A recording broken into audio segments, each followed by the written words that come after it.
Everything sounds better, everything sounds rounder, everything sounds analog sweetness with digital clarity. It's hard to describe, but it's an amazing sound. It really is. I spent close to 20 years in New York throughout the 80s and the 90s, and I was the owner of Firehouse Studio in New York. When hip-hop came along, it was 12 years of hip-hop, day and night, which was great. The studio got bigger. I've had like 7 engineers work for me, and we were just doing hip-hop day and night. The whole hardcore East Coast type hip-hop artists used to come to Firehouse, first in Brooklyn, then in Manhattan. So Wu Tang came, first came Rakim and Genius. Rakim is RZA and Genius is Jizza. 2 cousins to do demos, and they got their record deal. One with Tommy Boys, one with Cold Chilling. They were out as 2 artists, and the record didn't do very well, so the record labels dumped them. So they came, RZA called me and said, we want to book studio time, and we're doing this 2 songs EP under Wu Tang Clan and the Wu Tang Records.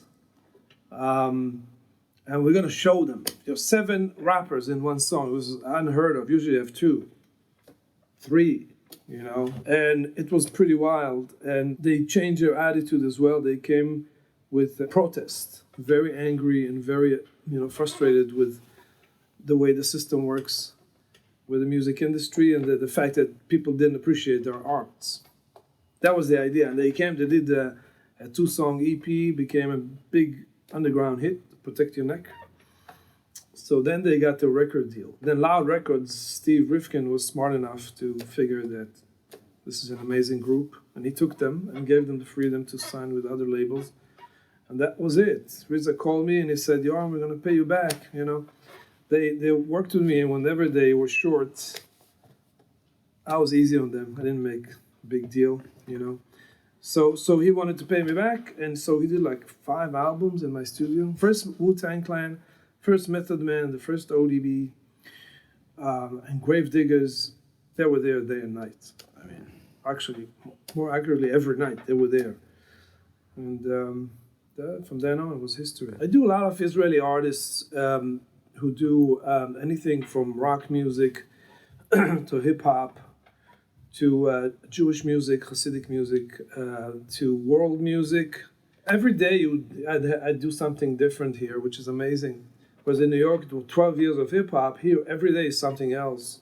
And that's very refreshing, In mastering, I use Pro Tools to come out of Pro Tools. Then I go through some analog toys, like the Manly very new compressor, the Pendulum Audio PL2 peak limiter. I go sometimes through the API gear. This is the Chandler compressors. We got 2 more units here. The Phoenix Thermal Culture compressor. Then we go back to the Pro Tools via the Crane Song converter. And the 10M is basically setting up the beats in place.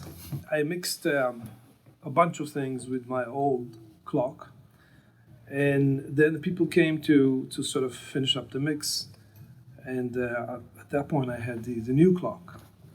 So every new song that I opened, the session was just an amazing new sound. There was something just like, we kept, the producer would sit in the back, and I'm like here, and we turn around and go, what is this? It sounds amazing.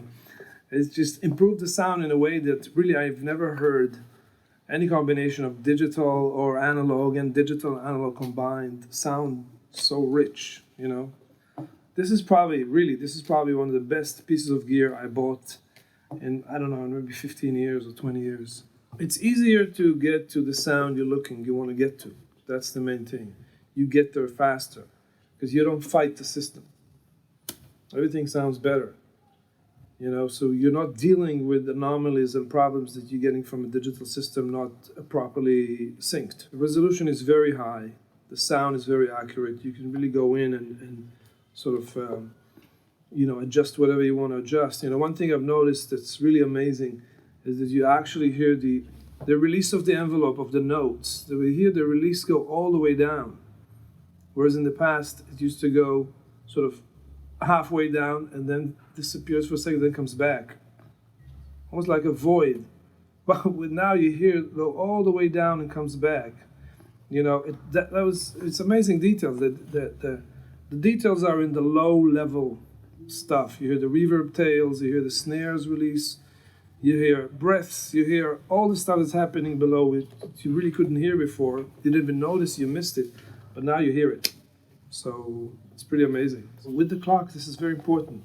With the 10 a.m., even when I change the different dither settings, I can hear the difference now. Whereas before I would change and I was imagine I'm hearing something. Now I can actually hear. When I change dither types for different types of music, I can hear what it's doing. When I go from dither type 1, type 2, power, whatever comes in with whatever programs I use, I can hear differences and I can decide, what to go to. This was pretty amazing when it first started doing it and I heard the difference. In the beginning, mixing blew me away with the new clock. And then later on I realized how in mastering it has its contribution, to the sound, to the final product. Being this is the first unit in Israel, whoever walks into the room, this room always sounded great. Now it just sounds, wow.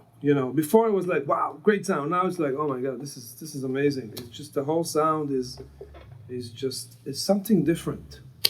It's more exciting. It's round. It's punchy. It's accurate. There aren't enough words I can say about this, the change that I have in the system.